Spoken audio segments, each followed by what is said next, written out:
More wild changes, honestly. 3 videos in one day. It's pretty nuts. So we have some changes to Pod Tender that seemingly only impact PvP. I'm unaware of how this would help in raids or anything like that, but it's interesting. All the class changes too, if you haven't seen it. Some cool stuff. We'll be playing some Frosty K, but here's more Mythic Plus changes. I mean, you can't get away from it.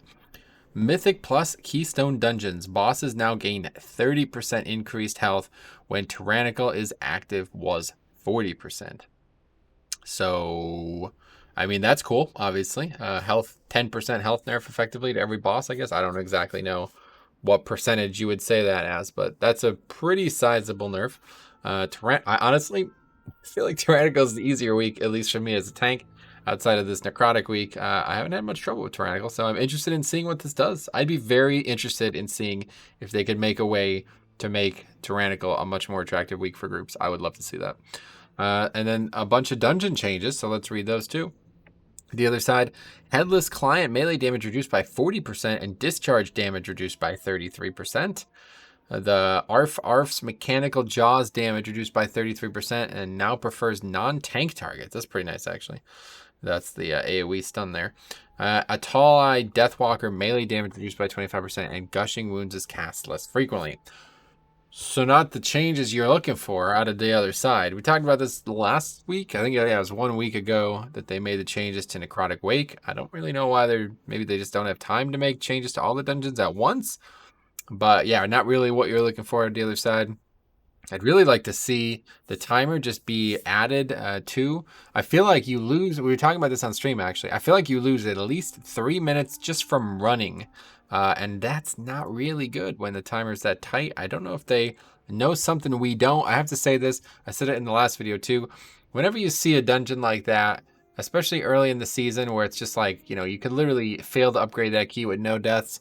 It's like, wow, they must know something we don't, or must be seeing something we're not. And maybe it's the top groups doing something I'm not doing, but I'm just surprised, I guess. Anyway, missed a turn of scythe. Drust Soul Cleavers. Soul split damage reduced by 40%. That ability is so ridiculous.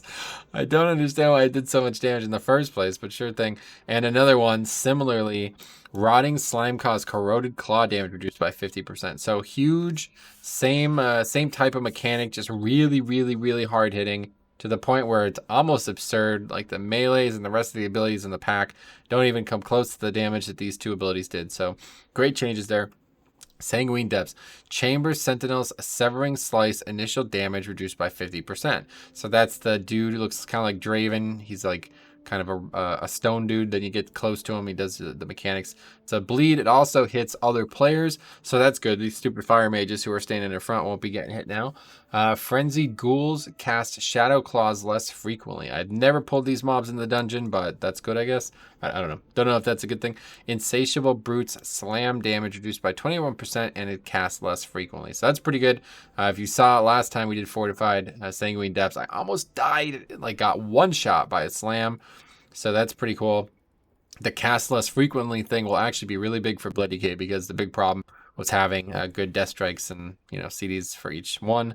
And that's good. Only a couple of those. Okay, Spires of Ascension. Ether Divers cast Insidious Venom less frequently. I was just showing Geg how to do Spires well. And one of the things is making sure you don't die to Insidious Venom. That is the little birds kind of flapping. And yeah, now that they're not going to flap as hard, that's going to be a lot better. Forsworn Kyrian's Dark Lash cast time increased to 2 seconds was 1.5 seconds. So again, another nice little thing there. People should be interrupting Dark Lash. Pretty much impossible to interrupt every one, but we'll take it. Necrotic Wake, more changes. Zol Rammus's Bone Carvers Boneflay bleed damage reduced by 70% and duration reduced to 10 seconds was 20 seconds. Zol Rammus Bone Carvers Boneflay. I legitimately don't know what that mechanic is. Oh no, I do. I know exactly what that is. That is the bleed on your way to the second boss. So that's good. Reduced by 70%. I was again just talking to Geg about this. How it's really you want to try to stun one of those when you're fighting two at the end there. You really don't want to have two bleeds on you. And it's a really long bleed, so it's 20 seconds now. It is 10 seconds. That's pretty good. Fixed an issue where Zolram's Bone Carver's Boneflay bleed damage was reduced by armor.